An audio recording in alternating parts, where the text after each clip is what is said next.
सांगोल्यामध्ये तुम्ही अनेक घटना घडल्यामुळे तुम्ही आसपास फ्री असता. गेल्या 2-3 दिवसापाठीमागे सांगोल्यामध्ये अशी एक घटना घडली. त्या घटनेबद्दल तुम्हाला काय वाटतं सामाजिक कार्यकर्ता म्हणून? नमस्कार, मी अरविंद केदार, एक सामाजिक कार्यकर्ता आणि सांगोला शांतता कमिटीचा निमंत्रक सदस्य.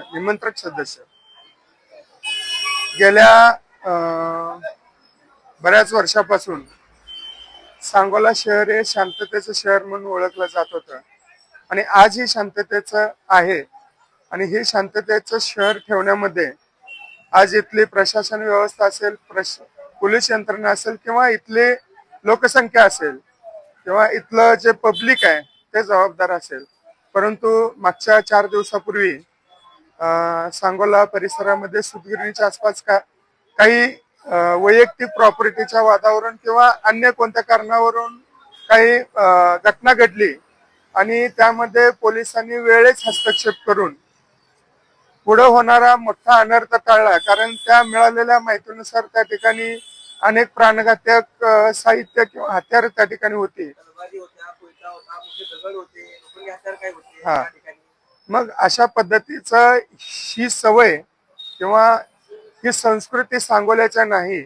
आणि शांततेचं सांगोला टिकवण्यासाठी पोलीस प्रशासन असेल किंवा पोलीस कर्मचारी असतील किंवा मंगळवेढा DYSP असतील यांनी तात्काळ त्या ठिकाणी लागलेल्या घटनेची माहिती किंवा कुणकुण लागल्यानंतर लगेच त्या ठिकाणी पोलीस बंदोबस्त पाठवून तिथला हा जमाव पांगवण्याचा पूर्णपणे प्रयत्न केला.